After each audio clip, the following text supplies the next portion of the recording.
இந்த இடத்துல ஒரு குடிசையும் பாக்கி இருக்கக்கூடாது. எல்லாத்தையும் கொளுத்து.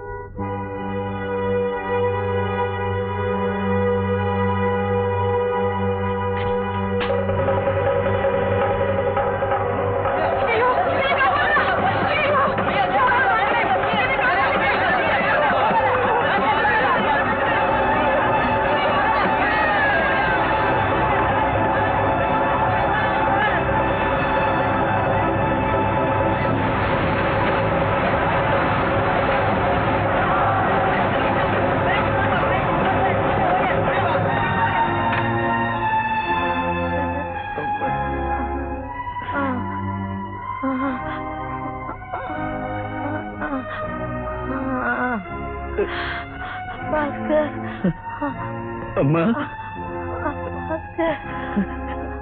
அம்மா கொஞ்சம் கண்ணு திறந்து பாருமா. பேசுமா.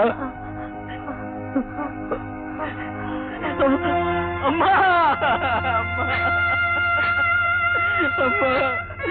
அம்மா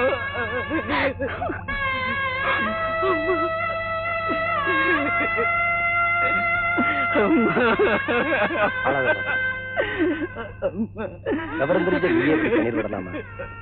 நீ அழுகிறதுனால அவங்க திரும்ப வரவா போறாங்க? இவங்க திரும்பி வராம போகலாம். ஆனா இதுக்கெல்லாம் காரணமான அந்த நமச்சிவாயத்தை இதே மாதிரி தீல போட்டு கொளுத்துற என் பேர் பாஸ்கர் இல்ல. பாஸ்கர் இல்ல. பாஸ்கர், என்ன தடுக்காதீங்க சார்.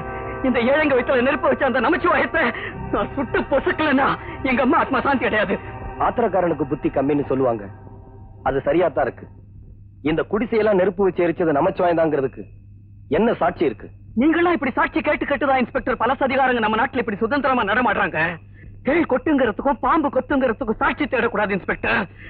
அந்த நமச்சிவாயம் சாதாரண பாம்பு இல்ல, ராஜனாகும். பாஸ்கர், ஆத்திரம் கண்ணை மறைக்குது. நமச்சிவாயத்தை எதிர்க்கணும்னு நீ முடிவெடுத்திருக்கிறத நான் தப்புன்னு சொல்ல வரல. அதுக்கு இதுவல்ல நேரம் தான் சொல்றேன். உன் எதிரி யாருங்கிறத முதல்ல புரிஞ்சுக்க. அப்புறம் அவனை எப்படி எங்க சதிக்கணும்னு தானா புரியும். இப்ப ஆக வேண்டிய வேலையை பாரு.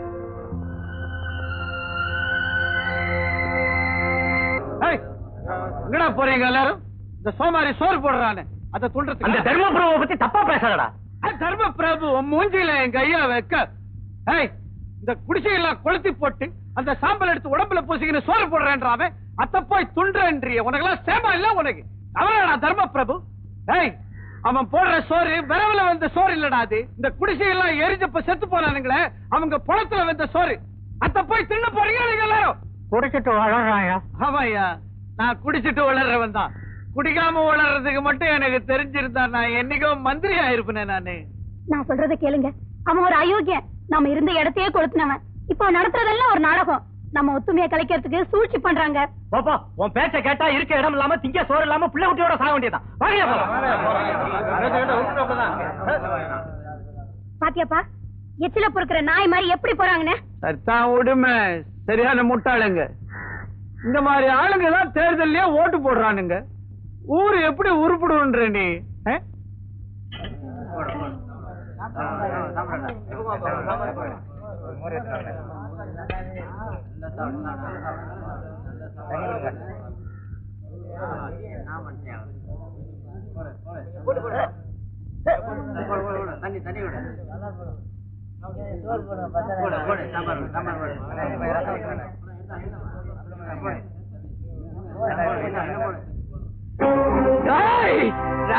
நாடகம் ஆடுற நீ. உன்னை விட மாட்டேடா, உன்னை விட மாட்டேன்.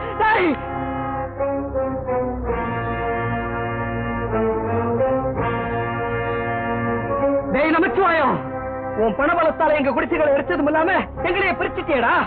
எல்லாரையும் விலைக்கு வாங்கிடலாம்னு நினைக்காத. எங்கள மானம் உள்ளவங்க 10 பேராவது இருப்பாங்க.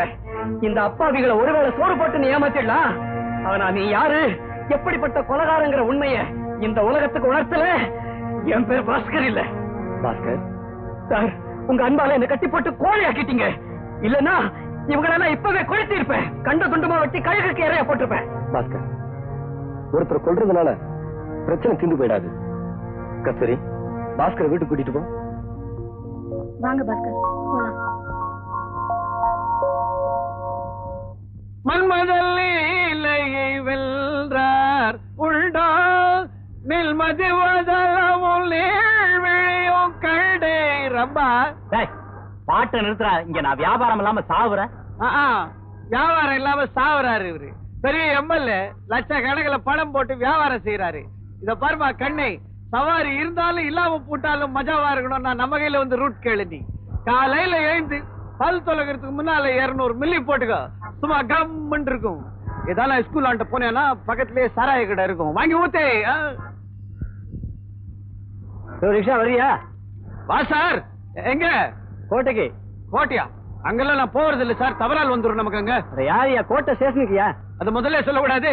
வா குந்து, 2 ரூபா கொடு. 2 ரூபாயா?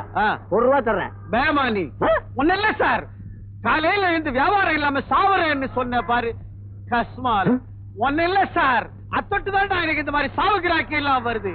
சோமாரி ஒன்னும் இல்ல சார், சவாரியாடா வந்துக்குது எனக்கு சடகிராக்கி கைதே. ஒன்னும் இல்ல சார், காலையில இருந்து போனி செய்ய போறேன். ஏன் சார் ஜம்பு மாதிரி இருக்கிற? 2 ரூபா கொடுவா குந்திக்க. 4 8 கூட இல்ல, 2 ரூபா கேக்குறேன். 1 ரூபா தர வரியா? 4 8 தான் இல்ல, ஸ்லோ மெரிச்சிடலாம் இல்ல. சரி இந்த 1 ரூபா நீ பிடி, நீ மெரி, நான் குந்திக்கிறேன். மெரி ஆண்ட. பெட்ரோல் விலை மனவாரியா ஏறி கிடக்குது, ரிக்ஷா மட்டும் 1 ரூபாய்க்கு வந்துருமா?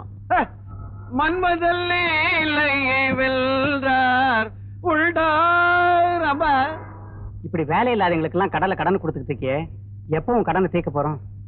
வேலை கிடைச்ச உடனே கூட என்ன? எனக்கு இன்னும் கடன் தீருங்கிற நம்பிக்கையே இல்ல. என்ன பாஸ்கர், ரொம்ப நாளா உன்னை இந்த பக்கமே காணும். எவ்வளவு நாள் தான் இங்க வந்துகிட்டு இருக்கிறது? நீ இங்க வரலனா சந்தோஷப்படுற முதல் ஆள் நான் தான். வேலை இல்லாதவங்க தான் இங்க அடிக்கடி வருவாங்க. நீ வரலனா உனக்கு வேலை கிடைச்சிச்சுன்னு தானே அர்த்தம். வேலை கிடைக்கல, ஆனாலும் இனிமே நான் இங்க வரதா இல்ல. ஏன் பாஸ்கர் இப்படி எல்லாம் பேசுற? என்ன ஒரு உத்தியோகஸ்தனா பார்க்கணும்னு ஆசைப்பட்ட எங்க அம்மாவே உயிரோட இல்ல. நான் ஒருத்தன் உயிர் வாழ ஆபீஸ்ல தான் வேலை செய்யணுங்கிற அவசியம் இல்லையே. அதனால இனிமே ஏழை மக்களுக்காக போராடுறதுன்னு முடிவு பண்ணிட்டேன். அப்பதான் நான் படிச்ச படிப்புக்கும் ஒரு பலன் இருக்கும். பாஸ்கர் பயப்படாதுக்கா, நான் ஆபீஸ்ல வேலை செய்யலனாலும் கூலி வேலை செஞ்சாவது உன் கடன் அடைச்சிடுவேன். அது வரைக்கும் இதை அடமானமா வச்சுக்க. என்ன இது? என்னோட degree certificate. See, Mr. Bhaskar, your tongue cleaner is more useful than this degree certificate. To live in this corrupt society, your education is of no value. இந்த டிகிரி சர்டிபிகேட்ஸ்க்கு மட்டும் ஏதாவது மதிப்பு இருந்தா இந்த நாட்டுல சர்டிபிகேட்ஸ் வாங்கி விற்கிற புரோக்கர் ஷாப்ஸ் எக்கச்சக்கமா முடிச்சிருக்கும். For your information, I am a post graduate. Post graduate? ஆச்சரியமா இருக்கா பாஸ்கர்? நான் எம்ஏ படிச்சேன். சாரதா எம்ஏ இப்ப சாதாவா மாறி கடலை வித்துட்டு இருக்கேன்.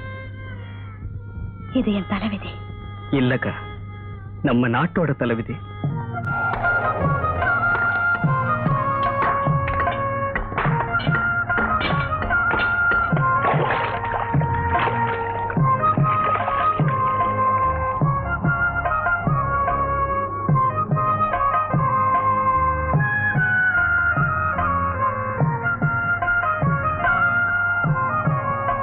₹25 கையெழுத்து வாங்கிட்டு 10 ரூபாய் கொடுத்தா?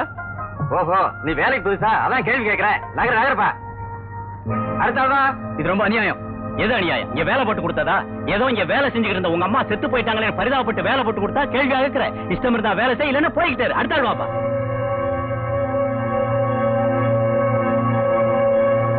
இப்படி எத்தனை நாளைக்கு தான் நம்மள சுரண்ட அனுமதிக்க போறீங்க? நம்ம உழைப்புக்கு ஏத்த ஊதியம் கிடைக்கிற வரைக்கும் போராடணும். ஆஸ்கர் சொல்றது உண்மைதான்ப்பா. எல்லாம் நம்ம நன்மைக்காக தானே. முதலாளி ஒத்துக்காட்டி நாம என்ன கொத்துரிமையா என்ன? பணவன என்ன கொடுக்கறாரு?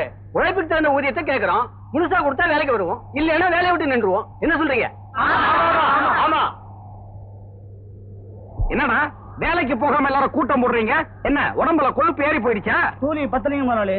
25 ரூபாய்க்கு கையெழுத்து வாங்கிட்டு 10 ரூபாய் கொடுத்தா எப்படி முதலாளி போதும்?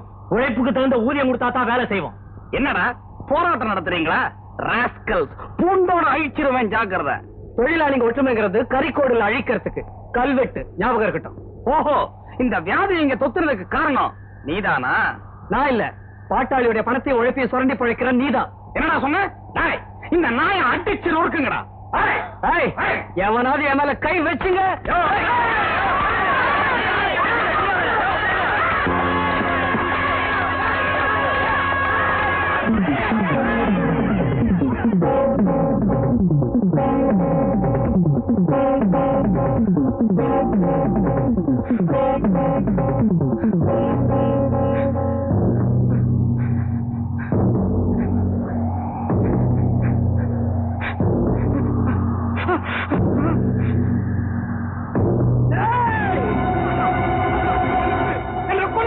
விட மாட்டேன், உன்னை உயிரோட விடவே மாட்டேன். என்ன விட்டு எத்தனை பாட்டாளியோட உழைப்பை சுரண்டிட்டு இருக்க, நீ எல்லாம் உயிரோட இருக்க. Mister, you are under arrest. வாங்க இன்ஸ்பெக்டர், உங்க சட்ட அக்கிரமத்தை பாதுகாக்கவும் நியாயத்தை ஒழிக்கவும் தானே உதவும். Come on, arrest me, arrest me. Constables, arrest him. அப்பா கடவுள், தப்பு செய்யறவனை கரெக்டா தண்டிங்க.